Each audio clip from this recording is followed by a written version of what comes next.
What's the matter, pal? I'm off women for the duration. Hey, Hollywood fans! Ready for another round of scandalous secrets and jaw-dropping affairs? If you loved our last video, you're in for something special. This time, we're serving up 10 more worst cheaters in Hollywood history, just as you voted for them. You don't want to miss this.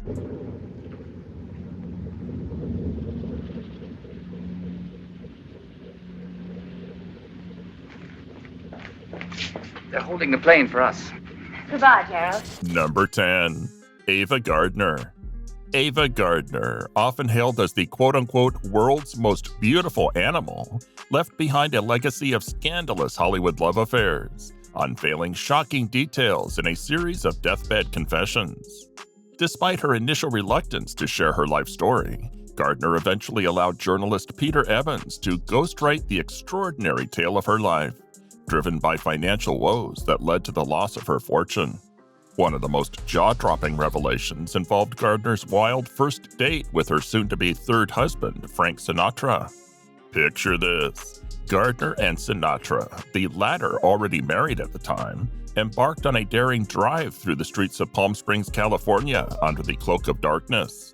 The night unfolded with the duo shooting out streetlights and store windows with .38 caliber pistols, creating a scandalous chapter in Hollywood history. Despite their tumultuous union, Gardner and Sinatra tied the knot in 1951, only to part ways 6 years later. Yet their connection endured, with Gardner labeling Sinatra as the love of her life until her final breath.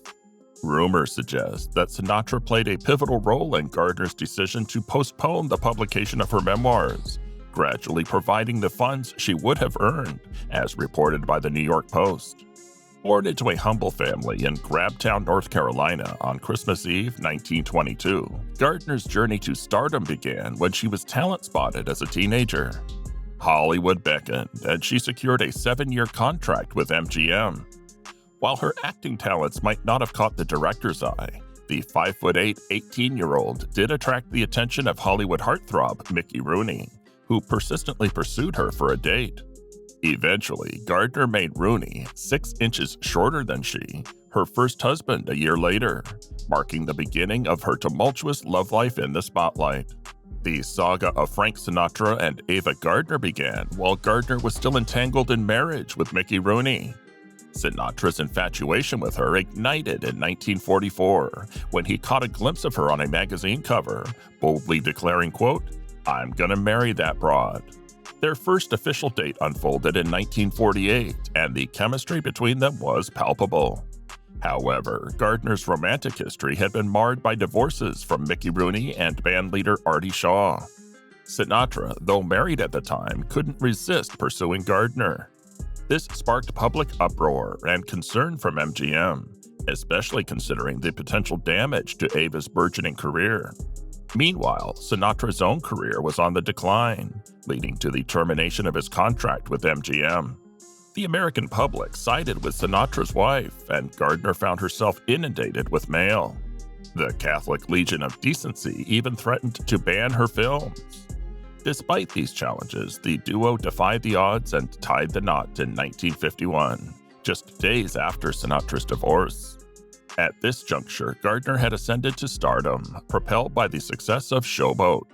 Notably, she played a pivotal role in rejuvenating Sinatra's career by securing him a part in From Here to Eternity, a move that would earn him an Academy Award.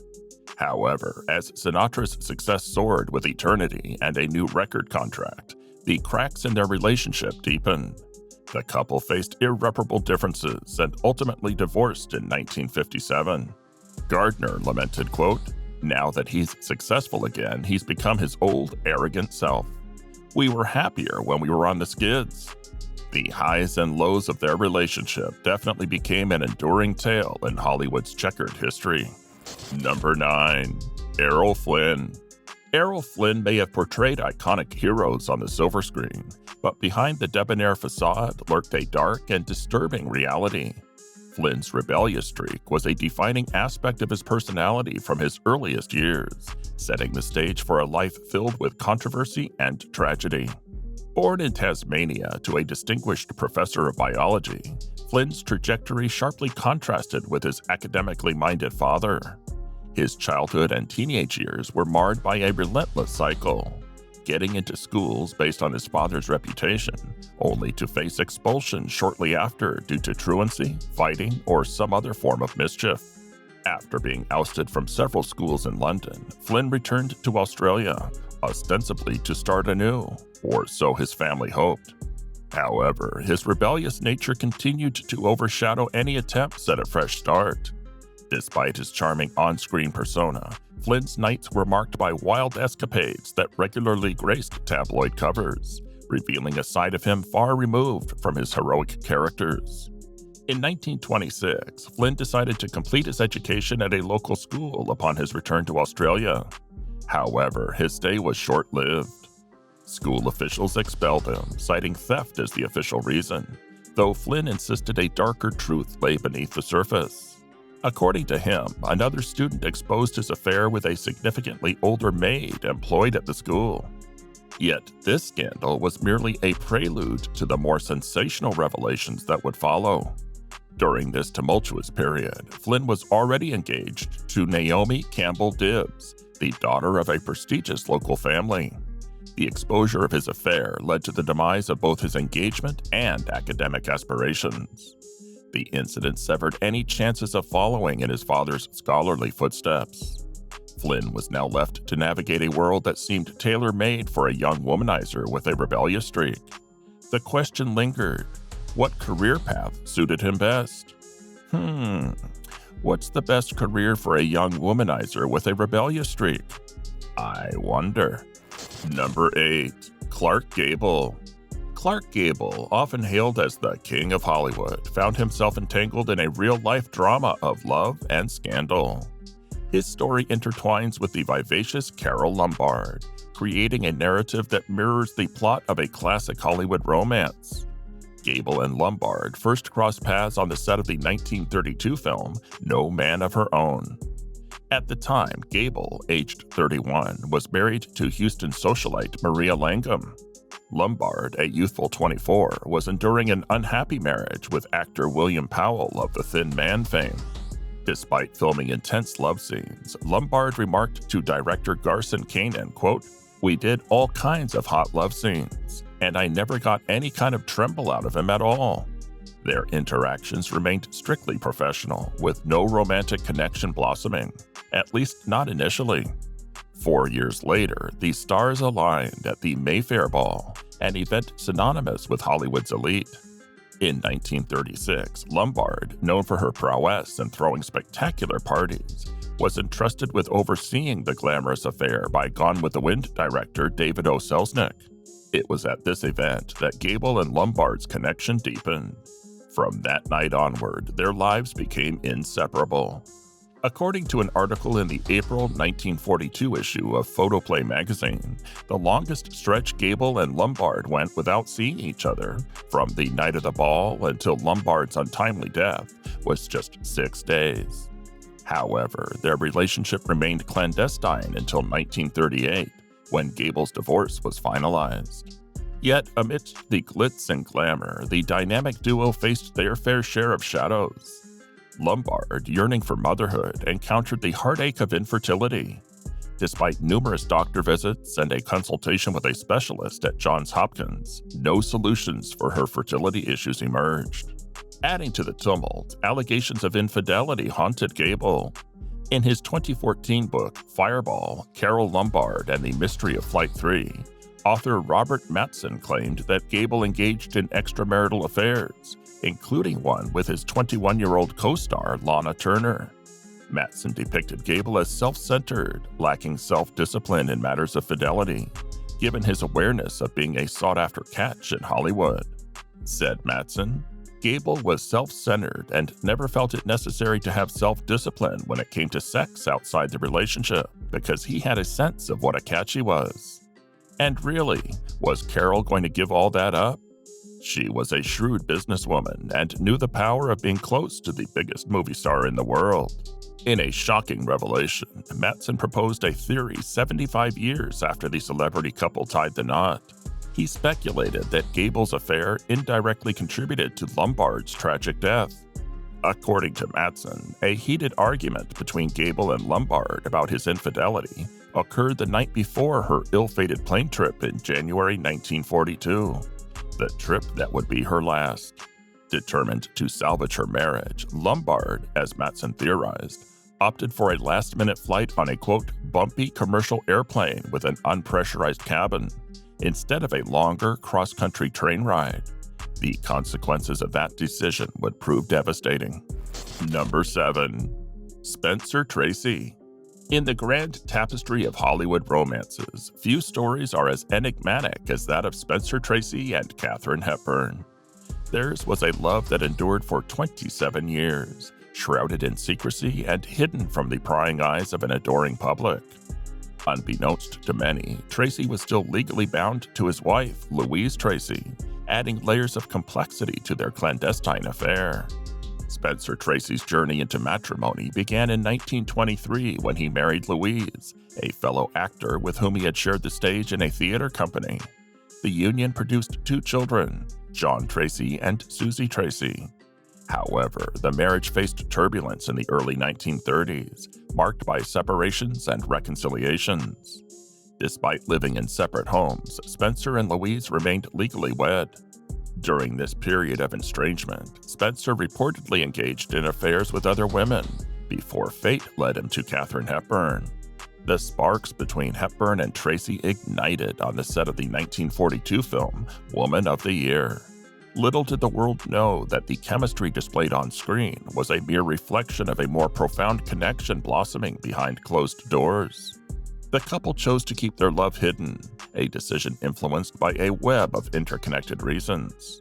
Tracy's Catholic faith played a pivotal role, as divorce was not considered an option due to religious convictions. Only if Louise, an Episcopalian, had requested a divorce would Tracy have entertained the idea. However, that request never materialized, and Tracy, bound by his faith, grappled with the notion that his perceived sins, particularly his son's deafness, were a form of divine punishment. Director Joe Mankiewicz provided insight into Tracy's internal struggle, stating, quote, "He didn't leave Louise, he left the scene of his guilt." While the world speculated, whispered, and speculated some more, Spencer Tracy and Katharine Hepburn conducted their love affair within the discreet folds of Hollywood's golden age. The studio system, fraught with concerns about the impact of negative gossip on movie success, compelled the couple to keep their relationship clandestine. Yet, those within their orbit, co-workers and confidants, were privy to the open secret that was Spencer and Katharine's enduring love story. Within the Hollywood studio system's carefully curated image-making machinery, the fear of negative publicity loomed large.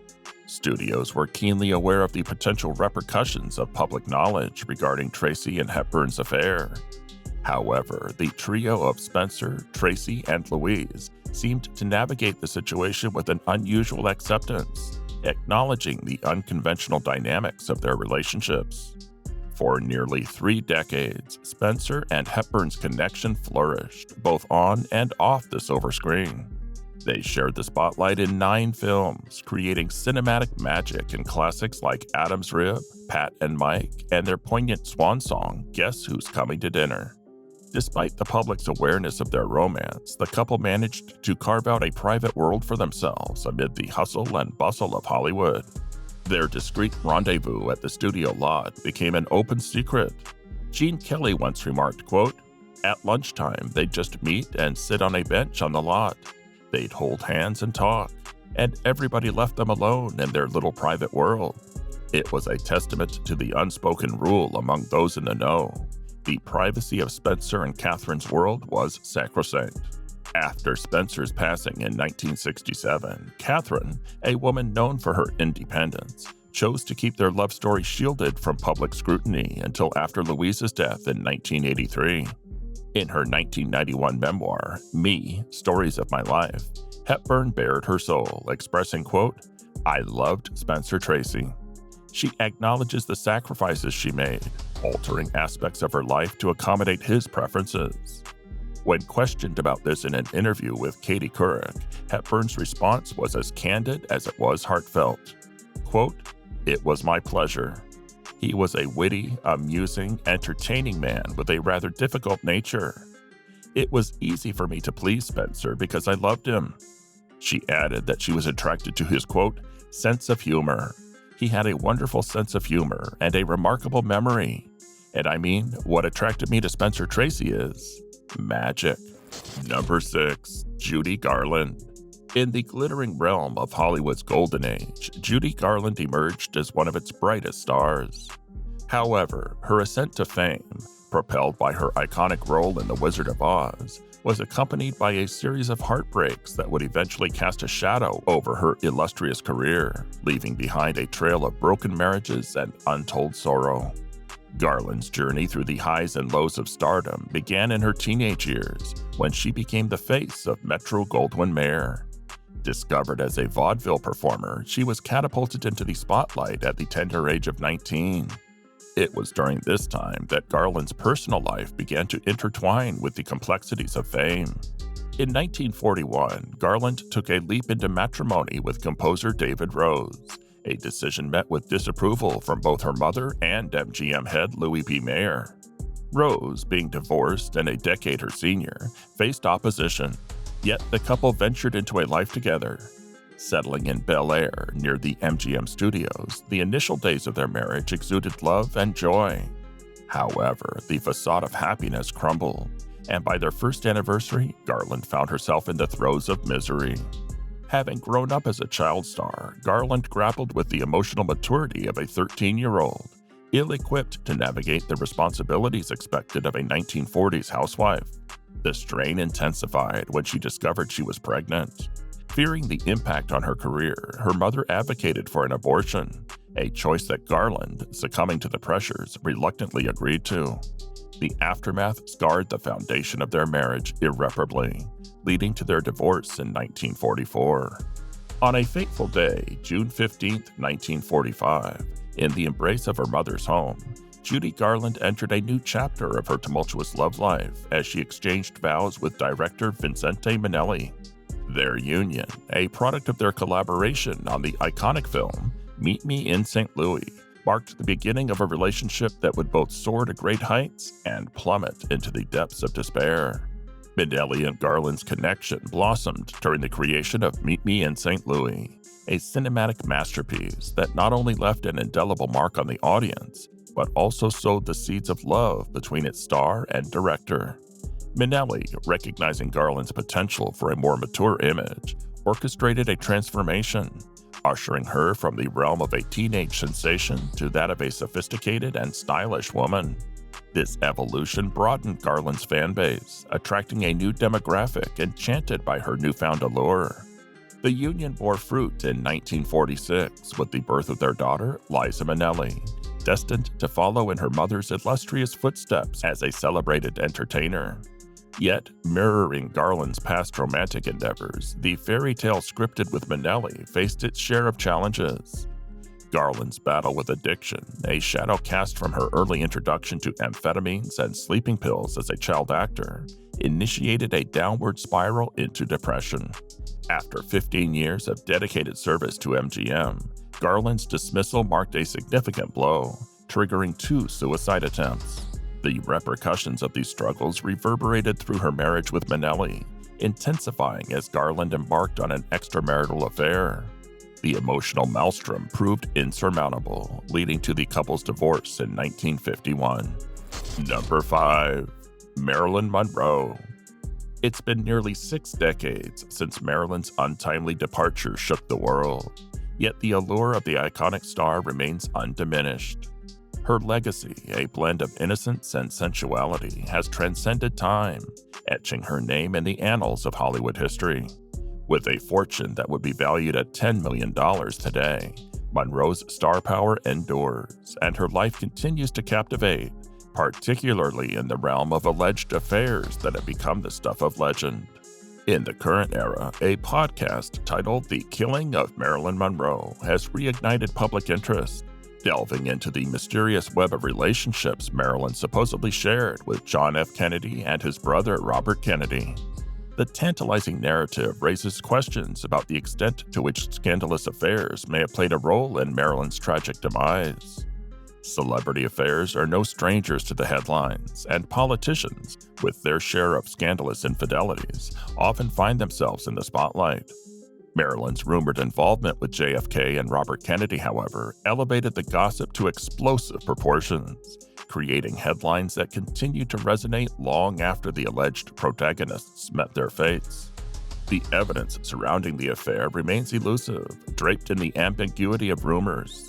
Already known as a reputed playboy, JFK's rumored connection with Marilyn gained momentum when she delivered a breathy rendition of Happy Birthday at Madison Square Garden in May 1962, just days before Kennedy's 45th birthday. The public, fueled by speculation, interpreted the performance as a concrete manifestation of the long-whispered-about affair. The killing of Marilyn Monroe thrust the spotlight back onto the legendary actress, weaving a narrative that alleges not only a romantic involvement between Marilyn and John F. Kennedy, but also implicates his brother Robert. The claims escalate further, contending that during their trysts, the Kennedys divulged state secrets to Marilyn, who, in turn, supposedly threatened to expose the information unless they publicly acknowledged their relationship with her. The podcast creators assert that Marilyn's demise was a result of a calculated move by the Kennedys to eliminate the perceived threat. However, a closer look at the evidence, or lack thereof, casts doubt on these sensational allegations. Those intimately acquainted with Marilyn's life concede the possibility of a brief encounter with JFK, suggesting it was a casual incident over a single weekend. Donald Spoto, the author of one of Marilyn's biographies, provides a timeline indicating that the pair met only 4 times between October 1961 and August 1962, with the alleged intimate moment occurring at Bing Crosby's house in March 1962. Despite assertions by some close to Marilyn that she acknowledged this solitary occurrence, there is a firm denial of an ongoing affair. The nature of the alleged liaison hardly aligns with the narrative of Marilyn possessing the inclination or intent to threaten the exposure of state secrets. The Kennedys, portrayed as orchestrators of Marilyn's demise in the podcast, may be victims of a speculative storyline.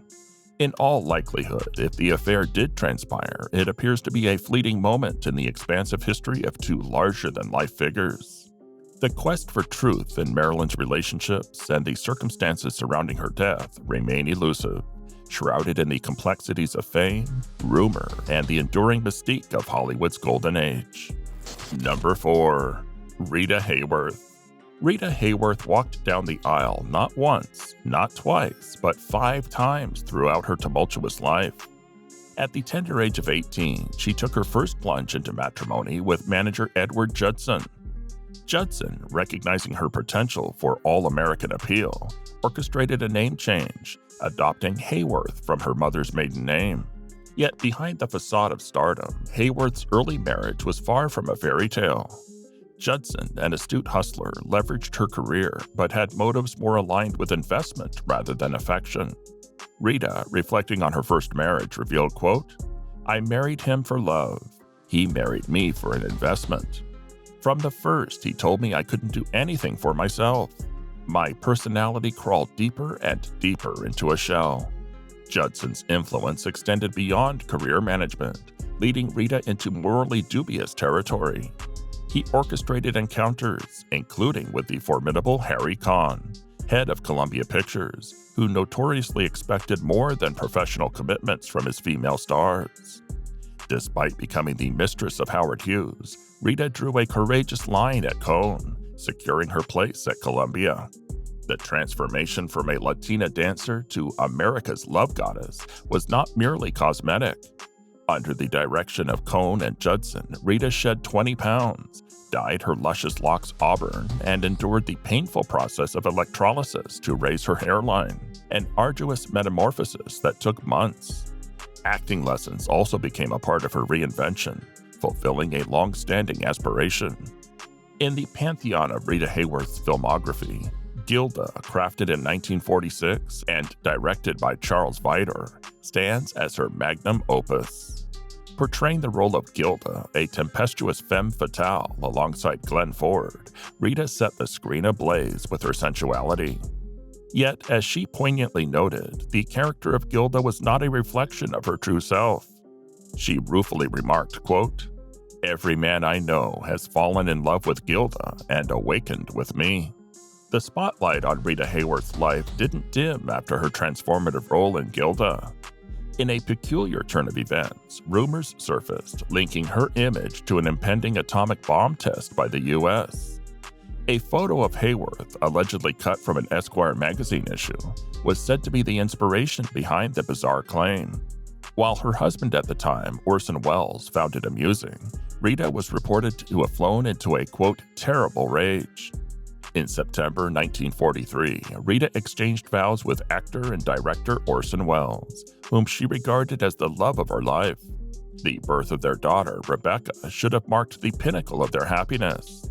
However, Welles, known for his controlling nature, sought to mold Rita according to his vision. He recommended books for her to read and orchestrated changes to her image, including her iconic short blonde hair and a departure from dancing roles in films like The Lady from Shanghai, which he directed. The strain on their marriage became evident, leading to Rita's poignant declaration during their divorce proceedings, quote, "I can't take his genius anymore." Her third marriage catapulted Rita into the limelight once again. Ali Khan, the playboy son of the immensely wealthy Aga Khan, became her husband. Their affair began while they were both still married, but they managed to finalize their divorces in time for the birth of their daughter, Princess Yasmin. Despite the scandal surrounding their relationship, Rita's popularity endured. Her vulnerability resonated with audiences, transcending gender boundaries. Kim Novak, her co-star in Pal Joey, described Rita as, quote, "a tender, sensitive, beautiful human being, very gentle." Yet, her marriage with Ali Khan proved short-lived, culminating in an acrimonious divorce. Number 3. Marlon Brando. Marlon Brando left a trail of emotional wreckage in his wake, fueled by an insatiable sexual appetite and a penchant for serial cheating. The victim of his tumultuous romantic entanglements was none other than Rita Moreno, whose shocking revelations provide a candid glimpse into the highs and lows of their relationship. Their story began on the set of the 1954 film Desiree, where 22-year-old Moreno first encountered the magnetic Brando. Little did she know that this encounter would mark the inception of a relationship that oscillated between intoxicating highs and devastating lows. Brando's breakout performance in A Streetcar Named Desire had recently catapulted him to stardom, adding an extra layer of allure to their passionate connection. Moreno, in a candid interview, bared the intensity of their sensual life, describing it as, quote, "unbelievable." The flames of their romance burned brightly, fueled by the undeniable chemistry that radiated between the two actors. However, beneath the surface of this fiery connection lurked Brando's insatiable sexual appetite and a propensity for serial cheating. The zenith of their relationship came 8 years later, marked by an alarming incident at Brando's home. Moreno, grappling with the emotional turmoil of their tumultuous affair, attempted suicide through an overdose. The attempt, fortunately, was unsuccessful, but it signaled the unraveling of a relationship that had been both exhilarating and destructive. In the aftermath of this dark chapter, Moreno emerged resilient.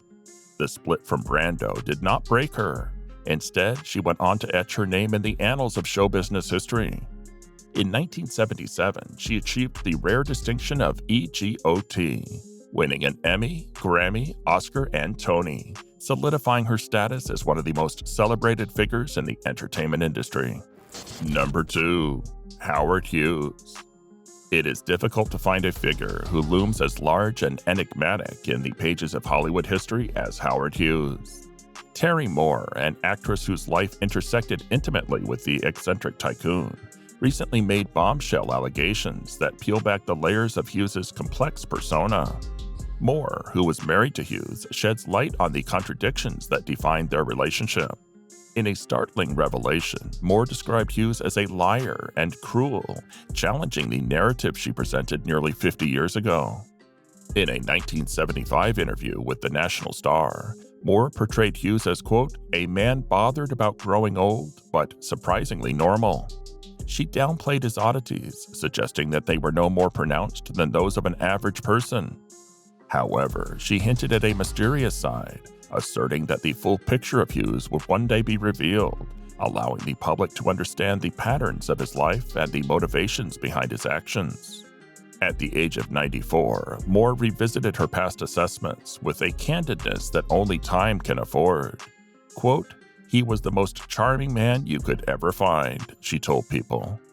Yet she didn't shy away from acknowledging the darker facets of Hughes' character. Quote, he was also a liar, and he did unthinkable things. He did so many things that hurt me. Was he cruel? These questions linger, painting a nuanced portrait of a man whose brilliance was matched only by the shadows he cast on the lives around him. Said Moore, quote, I guess you could say he was cruel, but I didn't know that he was cruel. He was just too much for me to handle. I was too naive. Moore acknowledged that Hughes had a penchant for secrecy. Quote, since nobody knows what he looks like, nobody bothers him, she asserted in 1975. However, she later recognized her own naivete during that time, admitting that Hughes's cruelty eluded her as she was blindsided by love, experiencing it for the first time. Their marriage spanned 8 tumultuous years, which in Moore's words were, quote, very complicated. The actress, celebrated for her role in the 1952 film Come Back, Little Sheba, unveiled the intricacies of a relationship that transcended the glamour of Hollywood. The couple secretly married in 1949 when Hughes was 23 years older than Moore, adding an extra layer of complexity to their union. Hughes himself met his end at the age of 70 in 1976, succumbing to kidney disease. Moore contended that he deserved this fate after years of manipulating her as a young woman.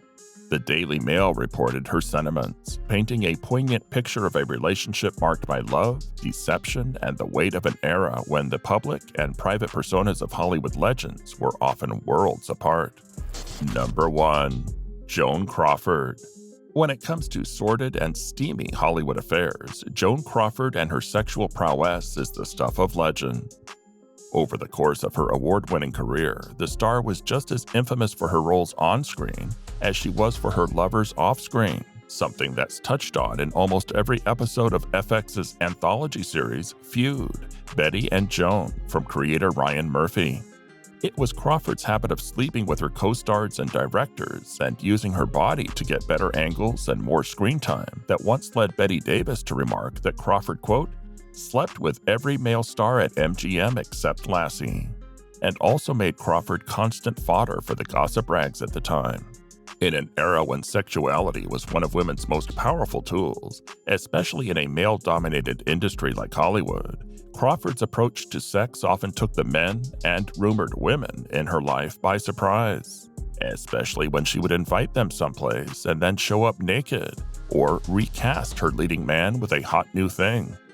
Off-screen, Crawford often used her sexuality, going all the way back to her teen years when she danced in a Chicago club under the name Lucille LeSueur and reportedly slept with her stepfather. And it was a trait that stuck with her all the way through her career, right up until her death in 1977. The relationship between Crawford and Clark Gable is one of the most notorious affairs in Hollywood history. Although their on-again, off-again fling never resulted in anything long-term or serious, they starred together in 8 movies and constantly made headlines whenever they were seen together. Many speculate that the beginnings of Crawford and Davis's infamous feud began when Crawford learned Davis was attracted to Tone, her then co-star in the 1935 flick Dangerous. Crawford then invited Tone over to her place and answered the door naked, and she later married the actor out of what some said was spite. They divorced 3.5 years later. In 1937, Crawford supposedly slept with her mannequin co-star Spencer Tracy in what was a well-reported but brief fling. With regard to all of Crawford's reported affairs, it has to be said that her affair with Jackie Cooper, a 17-year-old actor, was the one that sparked the most controversy, primarily because he was so much younger than Crawford at the time. At age 34, Crawford reportedly let the child star use her badminton court. As he recalled it, one day he snuck a peek up her dress, made an advance at her and she closed the blinds. A 6-month dalliance supposedly ensued. Thank you for watching. If you found these scandalous stories as intriguing as we did, don't forget to hit that like button, subscribe for more Hollywood deep dives, and share your thoughts in the comments section below. Until next time, stay tuned.